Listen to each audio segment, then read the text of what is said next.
भारत जोड़ो यात्रा और अक्सर सामाजिक मुद्दों को आवाज देने वाले राहुल गांधी आज 55 वर्ष के हो गए हैं। अपने राजनीतिक करियर को लेकर राहुल गांधी ने बहुत से उतार चढ़ाव का सामना किया है। चाहे लोगों ने उन्हें कुछ भी नाम दिया हो और उन्हें गिराने का प्रयास करते रहे, लेकिन वो लगातार हार ना मानते हुए प्रयास करते रहे और सफल भी हुए। तो चलिए आज उनके जन्मदिन के मौके पर उनके राजनीतिक सफर पर एक नजर डाल देते हैं। कांग्रेस नेता और सांसद राहुल गांधी का जन्म नई दिल्ली के हॉली फैमिली हॉस्पिटल में 19 जून 1970 को हुआ था। राहुल गांधी एक राजनीतिक वंश के मुख्य उत्तराधिकारी हैं।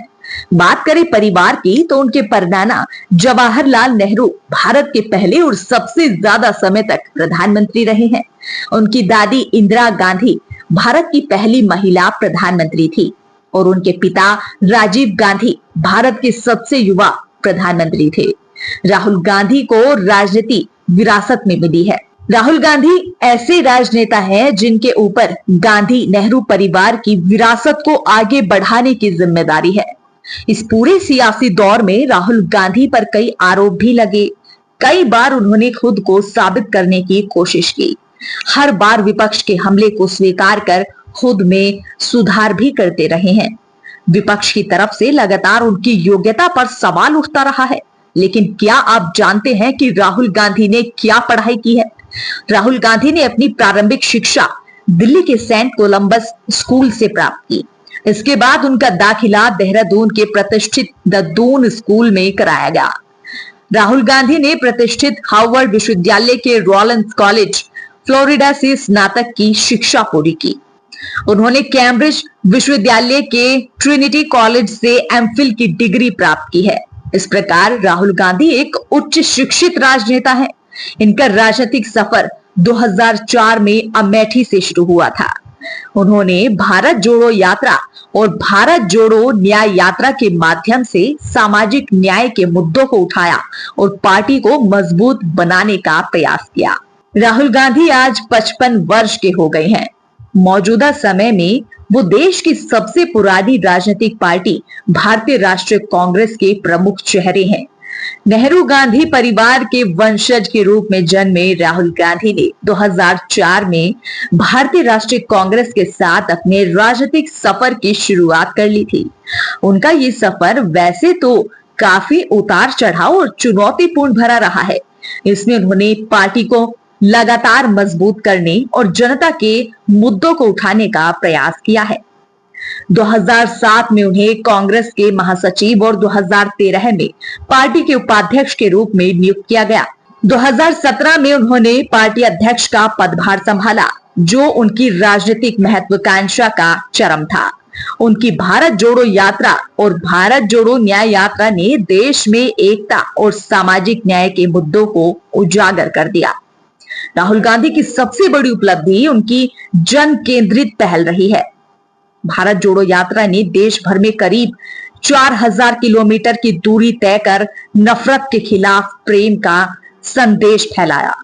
इस यात्रा ने कांग्रेस को संगठनात्मक रूप से मजबूत करने में मदद की। इसका असर 2024 के लोकसभा चुनाव में पार्टी के प्रदर्शन पर भी दिखा। उन्होंने युवा कांग्रेस और राष्ट्रीय छात्र संघ में सुधार लाकर इन संगठनों की सदस्य संख्या में उल्लेखनीय वृद्धि की। कृषि कानूनों की वापसी और जीएसटी दरों में कमी जैसे मुद्दों पर उनकी दृढ़ता ने विपक्ष को मजबूत करने में भूमिका निभाई।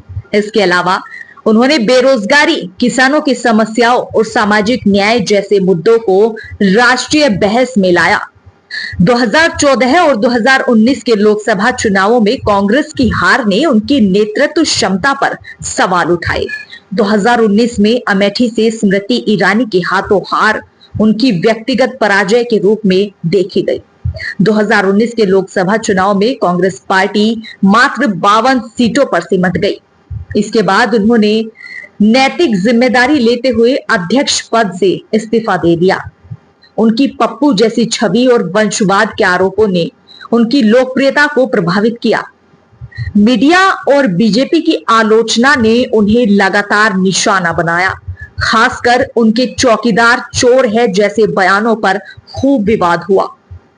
2023 में मानहानि मामले में 2 साल की सजा और लोकसभा से अयोग्यता उनकी सबसे बड़ी राजनीतिक चुनौती थी। हालांकि सुप्रीम कोर्ट ने इस पर रोक लगाई।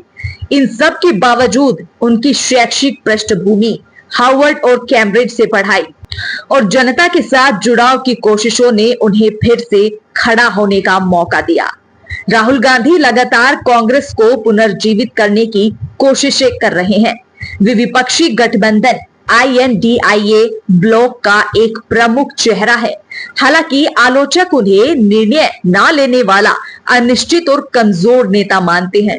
वहीं समर्थकों के लिए वे लोकतंत्र की रक्षा की उम्मीद है।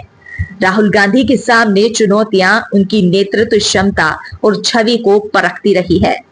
अब ये देखने की बात है कि वे आगे भारतीय राजनीति में कितनी मजबूती से उभरते हैं।